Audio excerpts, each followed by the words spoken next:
Puji Tuhan, haleluya. Sudah percaya Tuhan Yesus ada di tengah-tengah kita? Itu yang paling penting. Kalau kita berjumpa dengan Tuhan, maka akan terjadi perubahan. Siapa yang kalau ketemu pacarnya, orang yang dia cintai, lalu kemudian wajahnya tetap biasa-biasa saja? Kalau biasa-biasa saja itu berarti nggak cinta namanya, amin. Tapi kalau ketemu biasanya di rumah sumpek, ya begitu mau ketemu pacarnya pasti wajahnya sudah berubah, penampilannya juga berubah, apalagi sudah ketemu orang yang dicintai. Apakah kita semua mengasihi Tuhan? Kalau kita mengasihi Tuhan, berjumpa dengan Tuhan, wajah kita pasti berubah. Makanya kalau mau tahu ya dengan siapa seseorang itu berjumpa, lihat saja wajahnya. Seorang karyawan yang ketemu bos yang galak, wajahnya pasti memperlihatkan, betul? Keluar dari kantor, wah wajahnya cemberut, karena dia baru ketemu dengan bosnya yang galak, ya. Jadi dengan siapa kita ketemu, itu pasti terpancar di wajah kita. Kalau Tuhan itu adalah spesial bagi kita, maka berjumpa dengan Tuhan pasti menghasilkan perubahan. Amin. Orang udah ketemu Tuhan, kalau masih cemberut, masih cemas, wajahnya masih ketakutan, itu berarti dia tidak kenal Tuhan. Nah, oleh sebab itu, dalam ibadah, kita harus pastikan bahwa kita benar-benar berjumpa dengan Tuhan. Kalau cuma nyanyi-nyanyi, anak TK juga bisa. Tapi berjumpa dengan Tuhan itu hal yang berbeda. Kalau kita benar-benar berjumpa dengan Yesus, maka Dia akan beri sesuatu bagi kita. Haleluya. Pagi hari ini kita akan membahas firman Allah dengan tema kunci kerajaan Allah. Berbicara tentang kunci, kalau kita kehilangan kunci, nggak bisa masuk rumah, betul apa enggak? Kalau kita kehilangan kunci kontak mobil atau motor, kita nggak bisa jalankan mobil atau motor itu. Betapa pentingnya sebuah kunci. Begitu juga kalau kita nggak ngerti kunci kerajaan Allah, walaupun kerajaan Allah itu menyediakan segala sesuatu yang kita perlukan, kita tidak bisa mengaksesnya. Karena apa? Kita nggak tahu kuncinya, atau tahu kuncinya tapi tidak menggunakan. Ya, punya kunci tapi pintu digedor-gedor, didobrak. Lah itu orang bodoh namanya. Kalau punya kunci, gunakanlah kunci itu untuk mengakses, untuk membuka. Haleluya. Nah saudara, kita pernah belajar tentang ibadah yang sejati. Ternyata saudara, ibadah yang sejati tujuan utamanya adalah supaya kita bisa hidup di dalam pemerintahan kerajaan Allah, supaya kita bisa mengakses kerajaan Allah, supaya kita bisa menemukan semua penyediaan kerajaan Allah bagi kita. Mari kita akan melihat kekuatan ibadah yang sejati yang ternyata itu master case. Itu kunci master untuk mengakses kerajaan Allah. Yang pertama saudara, dalam Ibrani 12 ayat 27 sampai 29, itu adalah kunci hidup yang tahan goncangan. Oh, haleluya. Haleluya. Coba bayangkan saudara, di tengah-tengah dunia yang penuh goncangan, ada seseorang yang tidak terpengaruh sama sekali, nggak goncang sama sekali hidupnya, bisnisnya, usahanya kokoh. Itu dahsyat sekali itu. Nah, saudara, ternyata Ibrani 12 ayat 27 sampai 28 berkata, ungkapan satu kali lagi menunjuk kepada perubahan pada apa yang dapat digoncangkan, karena ia dijadikan supaya tinggal tetap apa yang tidak tergoncangkan. Jadi, karena kita menerima kerajaan yang tidak tergoncangkan, marilah kita mengucap syukur dan beribadah kepada Allah menurut cara yang berkenan kepadanya dengan hormat dan takut. Haleluya. Lihat saudara, semua akan bergoncang. Bahkan segala sesuatu yang akan bergoncang ini memang diciptakan untuk nanti mewujudkan, meninggalkan satu saja yang tidak bergoncang, yaitu kerajaan Allah. Nah saudara-saudara, otomatis warga kerajaan Allah itu pun tidak akan tergoncangkan kalau dia hidup di bawah pemerintahan kerajaan Allah. Nah caranya gimana? Di dalam ayat ini dikatakan, karena kita menerima kerajaan yang tidak tergoncangkan itu, oleh sebab itu cara hidup di dalam kerajaan Allah adalah ibadah yang berkenan kepada Tuhan. Itu artinya ada ibadah yang sama sekali nggak berkenan pada Tuhan. Ada model ibadah yang memuakkan hati Tuhan. Pada hari Rabu yang lalu, yang hadir sudah mendengarkan pembahasannya. Ada umat Tuhan yang ibadahnya cari Tuhannya tiap hari. Itu Yesaya 58 ayat 2. Tiap hari cari Tuhan.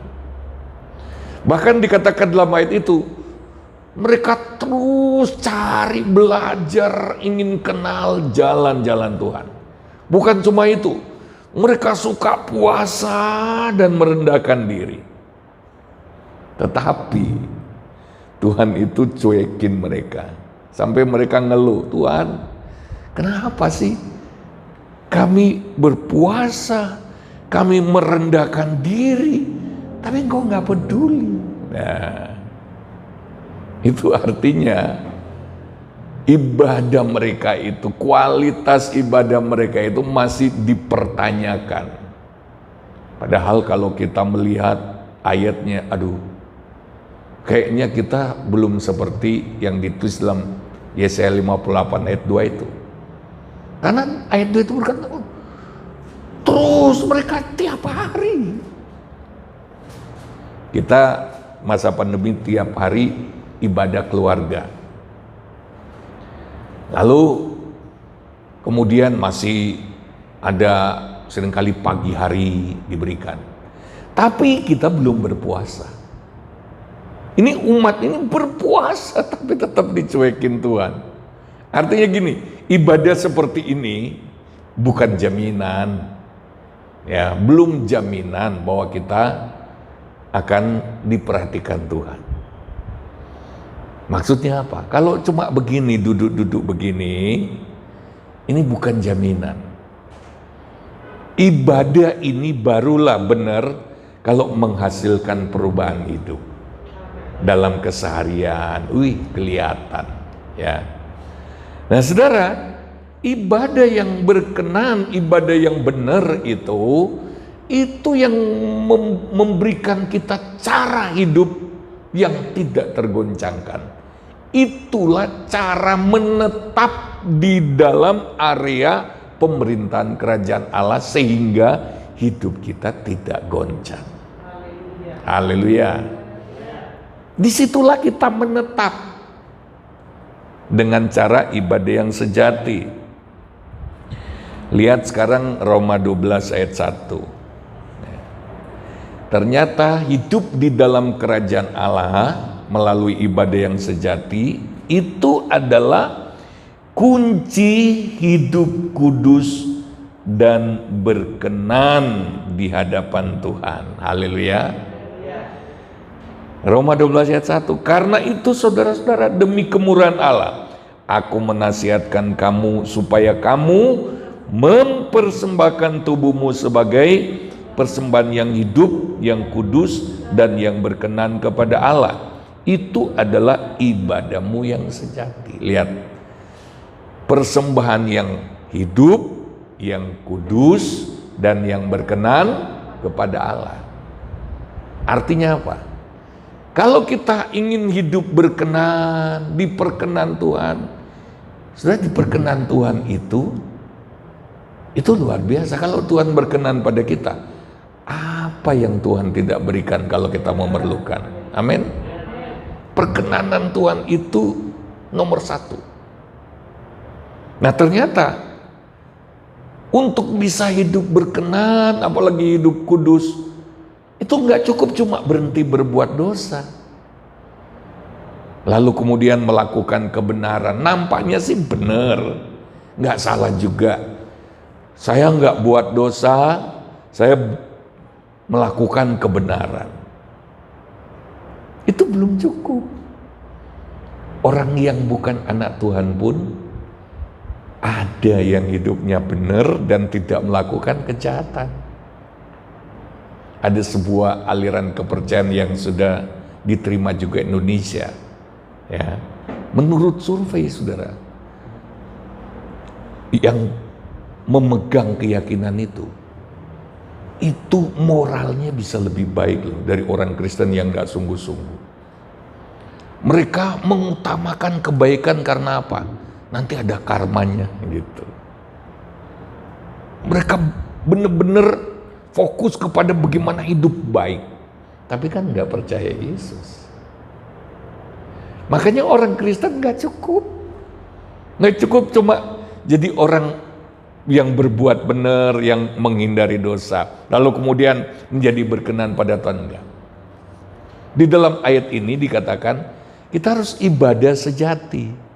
Caranya gimana? Mempersembahkan hidup untuk Tuhan. Amin. Kita harus praktek mempersembahkan tubuh sebagai korban yang hidup. Kita sudah belajar mempersembahkan tubuh. Tubuh itu apa sih? Tubuh kita ini alatnya kepala. Semua yang kita lakukan dengan tubuh kita itu diperintah oleh kepala. Tubuh kita ini pelaku dari kepala. Semua perbuatan tubuh kita ini diperintah oleh kepala. Jadi apa yang harus kita persembahkan? Persembahkan tubuh artinya semua yang kita lakukan dengan tubuh ini, apapun perbuatan tubuh kita, itu kita persembahkan kepada Tuhan. Amin. Kolose 3 ayat 23 berkata, apapun juga yang kamu perbuat, perbuatlah itu dengan segenap hati seperti untuk Tuhan, bukan untuk manusia. Jadi persembahkan tubuh itu bukan kita persembahkan tubuh, tapi perbuatannya lain, perbuatannya nggak layak untuk persembahkan tubuh itu maksudnya persembahkan perbuatan-perbuatan tubuhmu.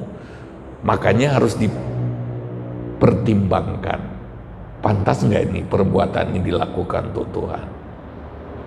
Jadi arti dari mempersembahkan tubuh adalah mempersembahkan semua perilaku tubuh, semua yang diperbuat oleh fungsi-fungsi tubuh kita. Kalau kita nggak mempersembahkan sungguh-sungguh, ini harus tiap hari loh. Ibadah yang sejati ini gaya hidup. Gaya hidup itu artinya apa? 1 kali 24 jam tiap hari. Jadi Roma 12 ayat 1 itu prakteknya gimana? Seminggu sekali? Bukan.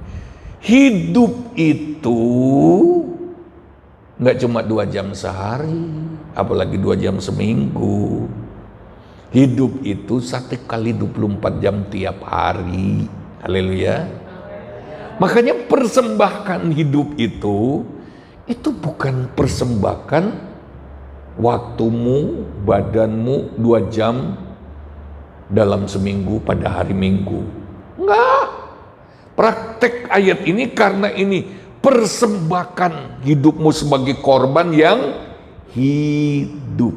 Coba katakan korban hidup. Kalau orang Yahudi korbannya korban mati, dimatikan. Hewannya disembeli mati. Tetapi kita dikorbankan nggak mati-mati. Hidup kita, nafas hidup kita 1 kali 24 jam itu terus menerus di atas mezbah, terus menerus bagi Tuhan, terus menerus untuk Tuhan. Itu 1 kali 24 jam. Gaya hidup ini kuncinya untuk hidup kudus. Kita mau lawan dosa pasti gagal kalau nggak pakai ibadah yang sejati. Kalau kita tiap saat cuci piring lakukan untuk Tuhan, betul apa enggak? Betul? Bukan lakukan untuk keluarga. Kalau lakukan untuk keluarga nanti ngomel, apalagi sudah kesel, sudah capek. Tapi kalau seorang ibu rumah tangga cuci piring, cuci pakaian, dia lakukan untuk Tuhan. Maksudnya gimana? Lah iya, saya ini kan dipercayakan oleh Tuhan jadi ibu rumah tangga kan. Sejak saya dilahirkan jadi wanita lalu menikah, itu Tuhan yang bikin semua. Tuhan yang bikin saya jadi wanita. Tuhan yang kasih saya fungsi ibu. Saya harus melakukan ini sesuai dengan kepercayaan yang Tuhan berikan. Jadi kalau anak suami nggak pengertian, nggak apa-apa. Wong saya nggak lakukan itu bukan untuk dia kok. Saya lakukan untuk Tuhan. Amin. Waktu kita nyapu, bersihkan rumah untuk Tuhan. Lagi untuk Tuhan gimana? Lah kalau orang yang nggak percaya datang lihat, wih rumah orang Kristen persis kayak imannya, bersih. Haleluya. Haleluya. Sebetulnya bisa kok, bisa. Pola berpikir kita tercermin dari rumah kita juga loh. Orang yang pikirannya kemprong pasti kelihatan. Orang yang pola pikirnya semrawut, kacau balau, itu kelihatan dari penataan rumah loh. Apa dikira nggak memperlihatkan? Semuanya ekspresi diri kita. Cara kita ngomong itu juga memperlihatkan pikiran kita, hati kita. Makanya ketika kita melakukan segala sesuatu, kalau kita lakukan karena kita cinta Tuhan, kita kasihan gitu. Nanti gimana kalau Yesus nanti diolok-olok cuma karena pola hidupku yang semrawut? Kan nama Tuhan jadi korban kan? Makanya semua yang kita lakukan, Kolose 3:23, lakukan untuk Tuhan. Dipantes kela. Kira-kira begitu. Kita kalau mau nyambut tamu saja kita pikir yang pantas itu gimana ya, snacknya gimana ya. Ya. Dipantes-pantes kan. Begitu juga dalam apapun yang kita lakukan sebagai praktek ibadah yang sejati, di mana segala sesuatu yang kita harus pikirkan pantas enggak gitu. Coba bilang kiri kanan, yang kamu lakukan pantas enggak untuk Tuhan? Ketika kamu apalagi sudah jelas-jelas melayani di gereja, tapi sekedarnya. Coba lihat wajah sebelahnya, kamu wajahnya wajah sekedarnya, wah gitu. Ya. Kalau minta berkat saja, mintanya yang luar biasa, yang spesial. Tapi kalau melayani Tuhan, sekedarnya. Karena apa? Yang dia pikir dia lakukan itu untuk gereja, bukan untuk Tuhan. Makanya banyak orang Kristen berbuat banyak, kelihatannya pelayanannya banyak, tapi berkatnya kurang. Karena apa? Tuhan tuh tahu hati kita. Ini dia melakukannya itu sekedarnya atau sungguh-sungguh pantas apa enggak. Makanya kalau sudah dipercayakan melayani Tuhan tuh siapkan hati sungguh-sungguh, siapkan kesungguhan, saudara. Ya, jauh-jauh hari sudah dipersiapkan karena ini untuk Tuhan. Siapa Tuhan? Tuhan yang sumber berkat kita tiap hari, Tuhan yang beri kita nafas. Makanya lakukan segala sesuatu harus pantas. Itu kalau arah dari perbuatan kita untuk Tuhan, itu mengubah pola hidup kita. Selama ini kita banyak kecewa karena apa? Yang kita lakukan adalah untuk sumber kecewa kita siapa sih? Kalau kita benar-benar lakukan dengan segenap hati untuk Tuhan, Tuhan tuh nggak pernah ngecewain kita. Kita cuma pernah merasa kecewa karena salah paham. Kita pikir kita sudah berbuat banyak, kenapa Tuhan nggak balas? Nah, gitu. Karena kita nggak ngerti Tuhan. Gitu. Kalau kita ngerti Tuhan itu pantas. Maaf ya, di sini nggak ada. Tapi di satu tempat saya pernah khotbah, di bawah mimbar itu banyak duit. Kenapa duit dibuang di bawah mimbar? Apakah ini persembahan? Saya tanya sama gembalanya, itu maksudnya apa itu uang di bawah mimbar itu? Gembalanya ketawa. Dia bilang ini sudah uang itu dikumpulkan di situ selama 3 tahun. Saya nggak tahu dari siapa. Tapi yang ngasih uang persembahan itu, uang yang sudah kepotong hurufnya dikasih sama Tuhan. Saya periksa, waduh. Selama 3 tahun dia ngasih yang begitu. Mempermainkan Tuhan. Makanya gereja kita ada amplopnya supaya nggak dikeruas-keruas dulu.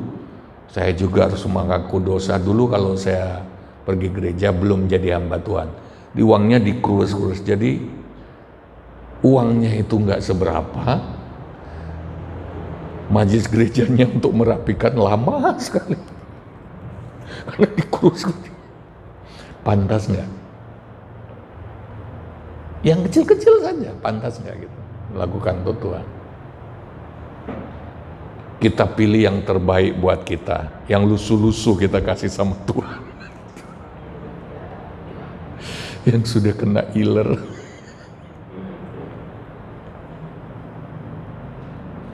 Pedes nggak ini korbannya? Mau terima yang pantas dari Tuhan? Pantaskanlah pemberianmu kepada Tuhan. Kalau lakukan untuk Tuhan, makanya kan ibadah sejati itu hidup di hadirat Tuhan loh. Karena kan tiap saat mempersembahkan hidup. Apapun yang dia lakukan, Tuhan ini saya lakukan bagi. Itu berarti kita selalu hidup di hadirat Tuhan. Benar apa enggak? Kalau kita selalu di hadirat Tuhan, hati kita akan dikondisikan oleh Tuhan. Artinya apa? Waktu kita melakukan sesuatu, tidak akan pernah terpaksa. Penuh keyakinan. Hadirat Tuhan itu penting. Lakukan segala sesuatu di hadapan Tuhan. Di hadirat Tuhan. Penuh hormat sama Tuhan. Itu sudah otomatis, nggak perlu dipaksa-paksa. Saya punya temen yang ahli banget menjilat. Bukan pakai lidah maksudnya. Kalau ketemu teman saya yang menurut dia ini bisa dimanfaatkan, ini wong suki, itu malah dia bisa lebih dekat daripada saya. Dia lebih so akrab daripada saya. Lalu yang menjadi nilai positif menurut saya, apapun yang dia bisa lakukan untuk nyeneng ke orang ini, dia lakukan. Sampai mengeringkan sandal yang basah pun dia sapu tangan, nggak apa-apa, nggak ada tisu, dikeringkan sandalnya. Hanya untuk ambil hati, gitu. Saudara, mending kita ambil hati Tuhan. Amin. Kalau Tuhan bisa berkenan kepada kita, itu Tuhan itu punya segalanya. Tapi tentunya kita keblinger. Kita lakukan yang pantas hanya untuk orang yang ya kira-kira menguntungkan. Pokoknya jangan membantah orang ini, karena saya berharap saya akan dapat. Perhatikan, Manusia itu bisa bikin kita kecewa, tapi ada kalanya kita berusaha memantas-mantaskan apa yang kita lakukan pada manusia karena berharap sesuatu. Kenapa enggak kepada Tuhan yang maha kaya raya? Kalau kita kenal Tuhan, itu enggak pakai paksa. Kalau kita kenal Tuhan itu sungguh-sungguh, siapa Tuhan, kita bergaul dengan Dia. Semua yang kita lakukan untuk Tuhan, itu enggak pakai paksaan, itu otomatis. Haleluya. Orang mau bilang, wah gila kamu. Beragama, bertuhan, tapi kalau sampai segitunya, wah kamu itu edan. Wah. Memang cara hidup kerajaan Allah itu enggak normal bagi dunia ini. Justru itulah rahasianya kita mendapatkan yang enggak normal dalam tanda petik yang luar biasa dari Tuhan. Haleluya. Haleluya. Itu cara hidup berkenan. Ini kuncinya. Ya. Otomatis orang kalau sudah hidup bagi Tuhan, dia nggak akan ada waktu bagi yang lain. Amin. Nggak ada waktu untuk berbuat dosa. Dia hidupnya untuk Tuhan. Bukan sekedar buat benar. Berbuat benar pun nanti dituntun oleh Tuhan. Diarahkan oleh Tuhan. Jadi ini kunci ya. Ibadah yang sejati kunci untuk hidup dalam pemerintahan kerajaan Allah. Dan kita sudah sering dan sudah populer ayatnya, Matius 6 ayat 33, kalau kita sudah ketemu cara hidup dalam kerajaan Allah, semuanya pasti ditambahkan kepadamu. Saya beri kemuliaan bagi Tuhan. Itu. Ini kita harus praktek, ini harus belajar. Dari yang muda-muda sampai yang jangan tunggu tua. Ya. Kalau dari muda kita nggak benar hidupnya, tua kita pasti ngenes. Kalau dari muda kita sudah hidup benar di hadapan Tuhan, tua pasti bahagia. Haleluya. Haleluya. Mustahil kita hidup kudus, mustahil kita bisa hidup berkenan pada Tuhan tanpa praktek ibadah yang sejati. Jadi apa itu ibadah yang sejati? Mempersembahkan hidup. Hidup kita berapa jam sehari? Berarti 24 jam setiap hari serahkan hidupmu kepada Tuhan. Yang kedua apa? Mempersembahkan tubuh itu artinya apa? Mempersembahkan semua yang dilakukan tubuh. Semua fungsi tubuh lakukan untuk Tuhan. Amin. Yang ketiga saudara, ibadah yang sejati, hidup dalam kerajaan Allah, itu adalah kunci hidup yang berubah menjadi sesuai dengan kehendak Allah. Siapa mau berubah? Apa mau begitu-begitu saja? Mau begini-begini saja? Hidupmu nggak berubah? Wah, membosankan. Hidup itu adalah perubahan. Tanpa perubahan, itu awal dari kematian. Perubahan itu tanda dari hidup yang bertumbuh, yang berkembang. Tidak berubah, stuck, itu awal, tanda, proses menuju kematian. Jadi harus terus berubah. Nah, tadi Roma 12 ayat 1 itu kuncinya Roma 12 ayat 2. Kalau Roma 12-nya sudah benar, Roma 12 ayat 2 itu mudah untuk dilakukan. Sulit untuk mengubah pikiran kalau kita tidak terus-menerus memandang Tuhan, hidup di hadirat Allah, terus bergaul dengan Tuhan. Aduh, susah. Kalau kita nggak praktek ibadah yang sejati, hidup di hadapan Tuhan, terus-menerus mempersembahkan hidup hanya bagi Tuhan, nggak mungkin kita bisa merubah, mengalami transformasi dalam hati kita. Janganlah kamu menjadi serupa dengan dunia ini, tetapi berubahlah oleh pembaruan budimu sehingga kamu dapat membedakan manakah kehendak Allah, apa yang baik, yang berkenan pada Allah, dan yang sempurna. Lihat. Ini hasil dari ayat 1. Kenapa ada orang Kristen walaupun dengan firman Tuhan yang keras-keras, walaupun dengar firman Tuhan yang menemplak terus, malah dia jadi putus asa, stres. Karena apa? Lebih,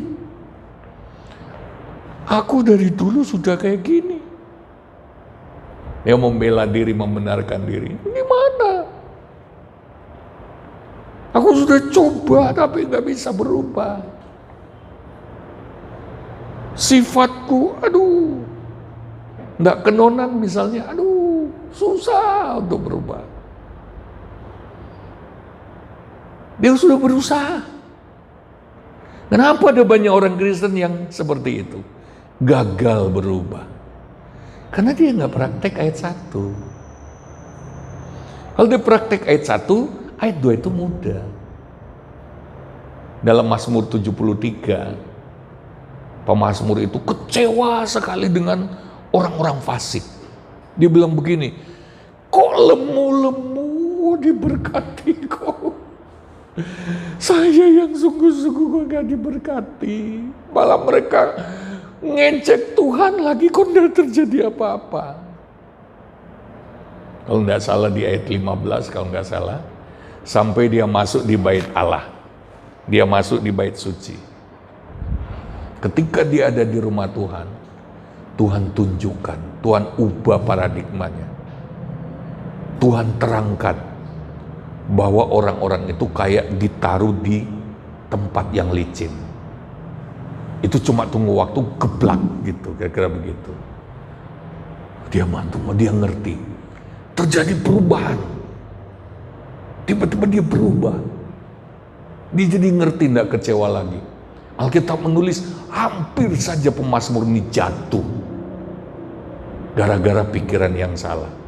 Kapan dia bisa berubah? Waktu dia masuk di bait suci. Waktu dia di hadirat Tuhan. Berapa lama saya nggak ngerti, tapi waktu dia di hadirat Tuhan, itu Tuhan bukakan. Pewahyuan itu muncul.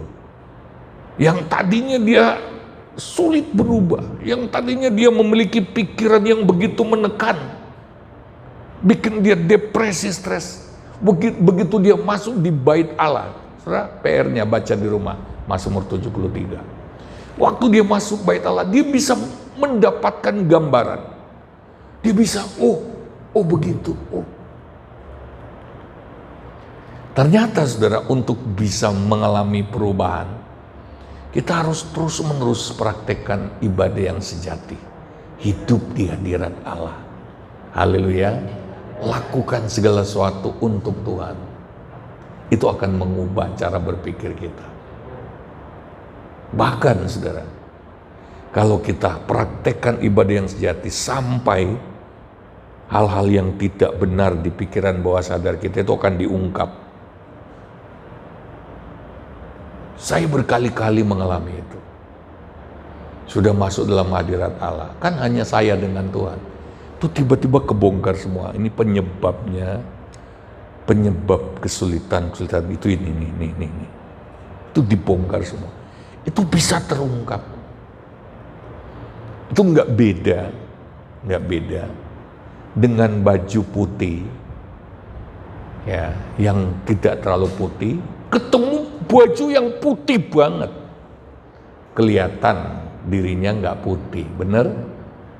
Kalau belum ketemu nggak kelihatan, gayanya putih bersih, tapi begitu ketemu kan warna putih itu kan macam-macam, benar apa enggak? Ada yang putih sekali, ada yang putih susu, ada yang ya beda-beda. Nah, yang sudah kelihatan putih, apalagi air sumur di Pastori kalau buat nyuci itu yang putih bisa jadi krem. Airnya beda soalnya. Jadi nggak perlu pergi ke pabrik tekstil untuk mewarnai. Cukup baju putih direndam, nanti dia berubah warna. Ya. Ketemu baju yang putih sekali, kalah putih. Begitu juga kalau kita di hadirat Tuhan. Yang tadinya rasanya hidup kita sudah benar, waktu masuk hadirat Tuhan sungguh-sungguh, itu pasti kebongkar semua. Kalau kita sungguh-sungguh. Itu pemazmur waktu masuk bait Allah pasti masih komplain-komplain itu pasti. Lalu Tuhan bukakan, coba. Ini kuncinya. Kalau kita mau mengalami perubahan sampai ke dalam itu, bukan cuma berubah dalam perilaku, tapi berubah sampai ke dalam hati. Kuncinya itu sering-sering melekat dengan Tuhan, ibadah yang sejati tiap hari. Pasti terjadi perubahan. Dan yang luar biasa adalah dikatakan supaya kamu bisa membedakan manakah kehendak Allah. Amin. Bukankah kita seringkali spekulasi, walaupun kita nggak tahu keputusan kita, apa yang akan kita lakukan ini benar, ya, mungkin atau beresiko atau enggak, daripada nggak berbuat sesuatu, lakukan saja. Akan lebih indah kalau kita sudah tahu ini kehendak Allah. Amin. Sehingga kita nggak ragu-ragu. Kalau waktu kita mengambil keputusan untuk melangkah, itu sesuai dengan kehendak Allah. Misalnya ada tantangan, ada hambatan, ada masalah, Tuhan tanggung jawab. Amin. Dan kita nggak akan ragu-ragu. Kalau ada, waktu saya berdoa, Tuhan tuh udah tuntun. Loh, kenapa menghadapi masalah? Loh, dituntun Tuhan tidak jaminan tidak ada masalah kan? Murid-murid waktu disuruh Tuhan Yesus menyeberang naik perahu, itu yang suruh Yesus loh. Tapi mereka tetap menghadapi angin sakal. Betul apa enggak? Nah, namun Yesus datang berjalan di atas air, ketemu mereka. Karena yang suruh adalah Yesus, Yesus bertanggung jawab ketika mereka kepayahan. Amin. Jadi kalau kita tahu, oh ini benar ini. Makanya mulailah berlatih ibadah yang sejati.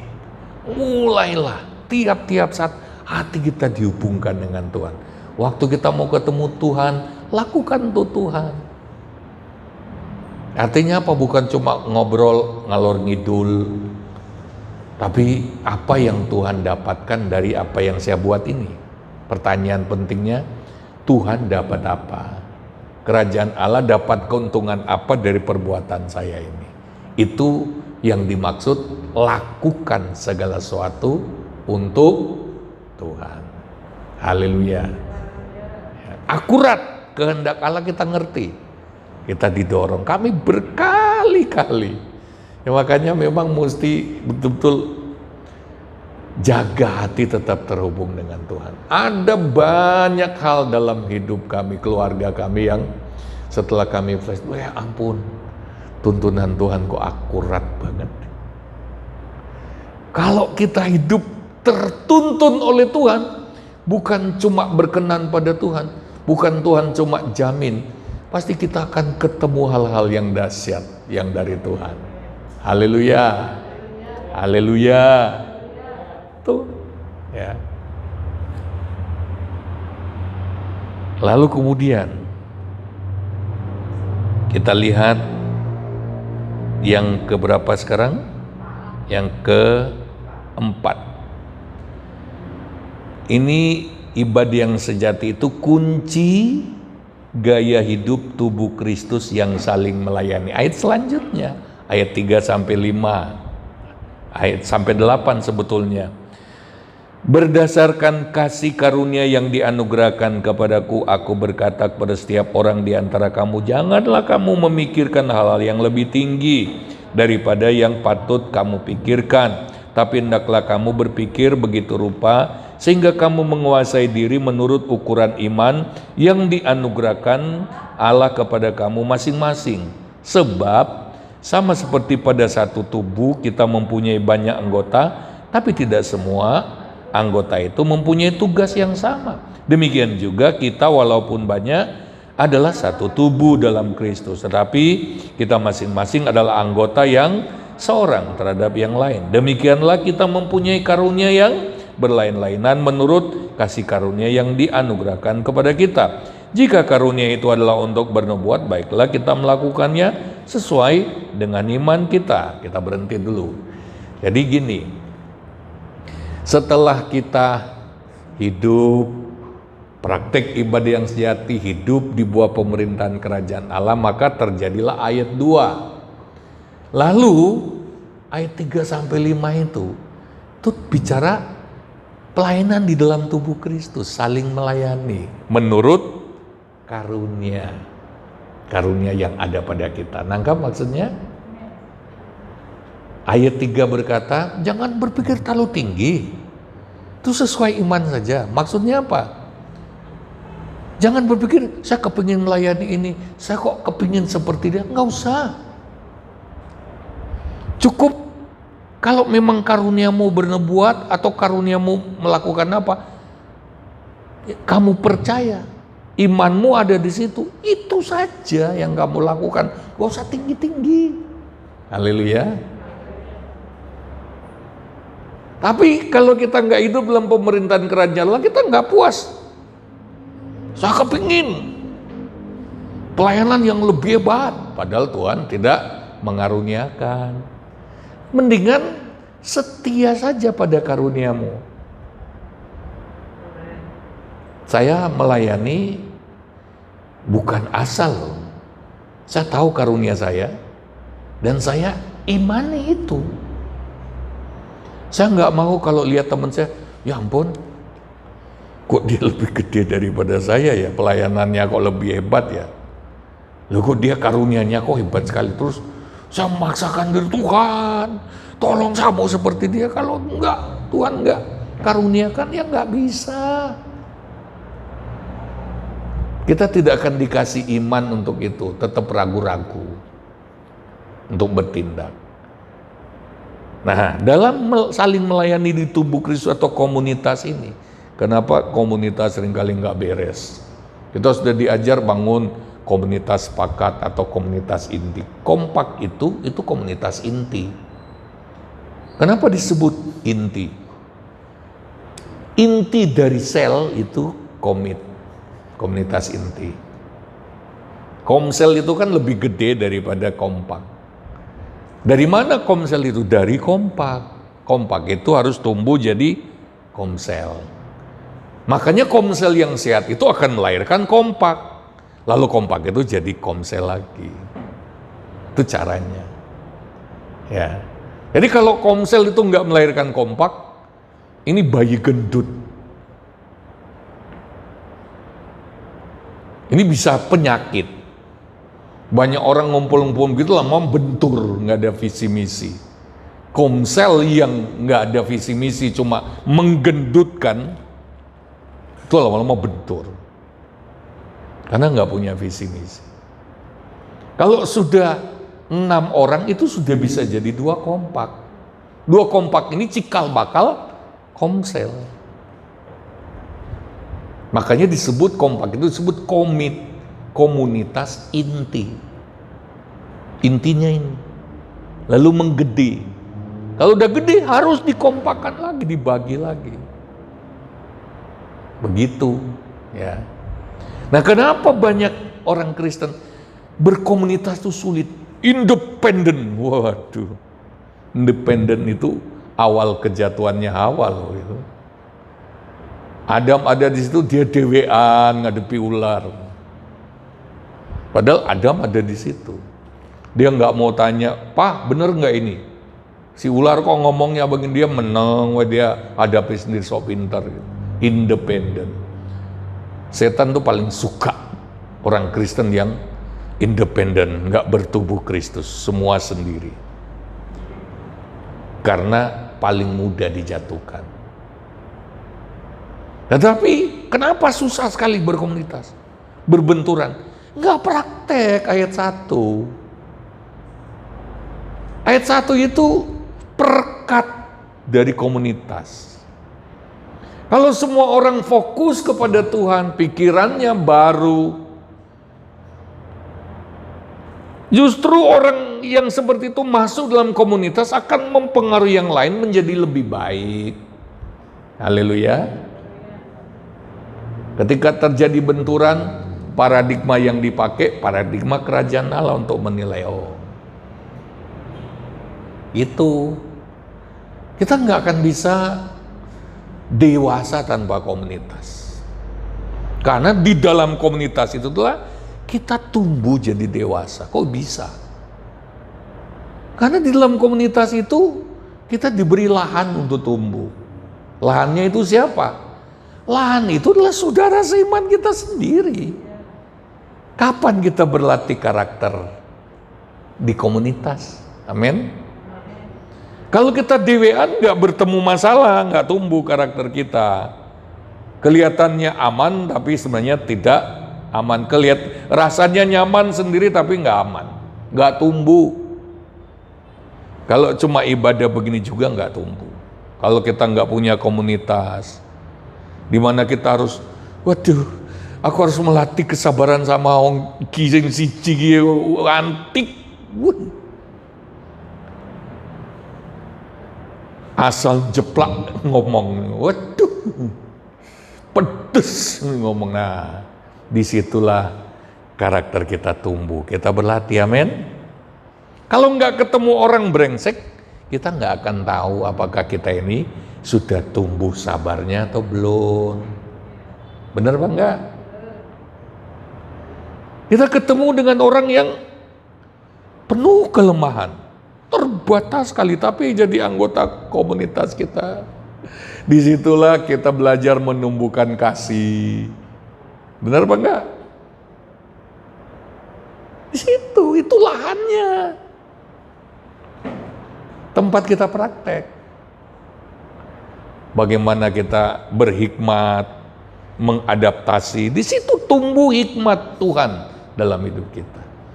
Tapi gimana caranya? Kalau kita nggak siap masuk komunitas, dan berarti kita nggak akan masuk komunitas, dan berarti kita nggak tumbuh, ya, maka ketika kita paksa masuk, kita bisa terluka. Tapi kalau kita sudah hidup di ayat 1, hidup di dalam kerajaan Allah, itu hati kita itu sudah ada temper gelasnya. Walaupun di komunitas kita ada orang yang nyeleneh, tapi hati kita nggak terluka. Haleluya, haleluya. Malah kita bisa membantu, mempengaruhi dia berubah. Untuk itulah komunitas diadakan supaya kita bisa tumbuh, berubah di dalamnya dengan saling melayani. Disitulah lahan bagi karunia kita bekerja. Karunia kita seperti Pak Tani. Pak Tani dikasih cangkul tapi enggak dikasih ladang. Apa gunanya cangkulnya? Halo? Ada gunanya apa enggak? Pak tukang dikasih perlengkapan alat-alat tukang tapi enggak dikasih kerjaan tukang. Untuk apa alat-alat tukang? Kita dikasih karunia-karunia tapi enggak dikasih lahan, enggak dikasih orang yang harus kita layani. Untuk apa karunia kita? Makanya bersyukurlah, saya bersyukur saya diberi saudara yang aneh-aneh juga. Maksudnya yang beda-beda juga karakternya. Haleluya. Karena kalau nggak ada saudara, apa fungsi saya sebagai gembala? Saya nggak bisa menyebut diri saya gembala kalau nggak ada domba yang kudisen, kadasen, nggak bisa. Bener apa enggak? Ada seorang hamba Tuhan, dia kecewa sekali sama jemaatnya. Kecewa. Dia sampai bilang ini, kalau bisa orang itu keluar dari gereja saya. Lalu saya tanya sama dia, Bror, andai kata kamu baru jadi gembala dan cuma ada satu jemaat itu seperti itu, kamu bisa nggak jadi gembala tanpa dia? Matanya muter-muter, bener juga ya. Kamu bisa jadi gembala karena ada orang itu. Fungsimu sebagai gembala baru jalan karena ada dia. Kalau nggak ada dia, kamu nggak bisa jadi gembala. Mana jadi gembala nggak ada domba, kan lucu. Benar apa enggak? Begitu juga itu karunia gembala. Begitu juga di jemaat. Saudara punya karunia. Terus siapa yang mau dilayani dengan karunia? Kalau nggak ada, kalau dikasih lahan orang yang brengsek, kita malah menghindari. Loh, itu kesempatan untuk kita berguna. Amin. Itulah kesempatan untuk kita bermanfaat. Kalau semua sudah sempurna, nggak perlu lagi gembala, nggak perlu lagi karunia. Benar apa enggak? Makanya kalau mau bikin komsel, carilah orang-orang yang masih rusak parah terus dibenerin. Haleluya. Haleluya. Coba kalau buka bengkel, yang datang ke bengkel itu mobil-mobil anyar yang tidak ada masalah atau mobil-mobil yang perlu diservis? Kalau semua mobil nggak ada masalah, bengkelnya nggak laku. Kalau semua orang Kristen nggak ada masalah, karuniamu nggak laku. Walaupun kamu mengakui, saya ini karunianya menyembuhkan, loh, nggak ada yang sakit tuh. Untuk apa karuniamu? Makanya bersyukurlah kalau di komsel, di kompakmu itu masuk orang yang rada-rada gimana gitu. Bilang saja begini, puji Tuhan. Haleluya. Bilang lagi, puji Tuhan. Bukan begitu. Dia anggota komsel. Wah, aku nggak bisa. Bukan begitu. Kalau masuk orang seperti itu, bilang saja, puji Tuhan. Berarti aku bisa berguna bagi dia. Haleluya. Enak kan? Tapi kalau nggak praktek ayat 1 nggak bisa. Wangel, susah. Makanya kalau kita mulai dipercaya Tuhan, karunia kita mulai bekerja, rajin-rajinlah praktek ayat 1 itu. Kalau nggak praktek itu, kita nggak punya kemampuan untuk melayani. Kita bisa nangis terluka parah karena apa? Diunek-unek ke teman sekomsel. Tapi coba kalau kita hidup di hadirat Allah. Walaupun disakiti, dicoba dengan kata-kata yang melukai, kita tersenyum saja. Malah kita jadi kasihan sama orang yang seperti itu. Haleluya. Nggak perlu lagi terluka parah. Waduh. Tidak perlu terluka parah di komsel, di kompak. Kalau kita ngerti prinsipnya. Malah apa? Kita melayani sesuai karunia. Oh, kamu begitu ya? Oke. Tak doakan kamu di rumah. Begitu di rumah, doa, Tuhan, apa yang aku harus lakukan dengan orang itu? Tuhan, kelakuannya kok seperti ini? Apa yang bisa aku kerja? Nanti Tuhan ajari. Besok kalau ketemu dia, lakukan ini. Nah, kita jadi berguna. Tapi pertama kita doain. Jangan belum praktik ayat 1, sok-sokan melayani. Itu daging namanya, pakai kekuatan kedagingan. Makanya Galatia berkata, kalau kita menabur dalam daging, kita akan menuai kebinasaan. Jadi kalau kita melayani dengan kekuatan daging kita, tanpa masuk hadirat Tuhan, itu buahnya itu daging juga. Jangan heran kalau reaksi seseorang itu daging. Begitu kita coba nasihati seorang tanpa doa, tanpa datang, dia akan bilang begini, anak kecil kemarin sore kok, sopo kowe? Emangnya kowe pendeta wae aku ora peduli. Nah, pendeta saja dia tidak peduli. Apalagi saudara. Kenapa? Waktu kita ngomong, waktu kita praktek ayat 3 sampai ayat 8, nggak praktek dulu ayat 1. Apalagi ayat 2 belum terjadi dalam hidup kita. Dia akan nunjuk, kowe belum berubah kok gimana ini. Tapi kalau kita ada praktek ayat 1, kita dengan rendah hati, Pak, Bu, saya juga masih punya kekurangan. Kelak nanti Bapak atau Ibu bantu saya. Tapi dalam hal ini, bolehkah saya membantu Bapak atau Ibu? Haleluya. Maksudnya gimana? Saya lihat kok ini terjadi benturan. Ya mungkin akar masalahnya ini. Mohon maaf kalau saya salah. Jadi berhikmat kalau ngomong. Haleluya. Maaf ya. Kalau orangnya memang belum terima, jangan dipaksakan, mungkin belum waktunya. Tinggalkan dulu, doakan lagi. Nanti dia akan tahu bahwa hati kita tulus. Benar? Tapi kalau kita ngomong dengan hati yang gemes, dia juga tahu. Ini orang ini ngomong karena gemes gitu. Ya. Mari kita datang kepada Tuhan. Haleluya.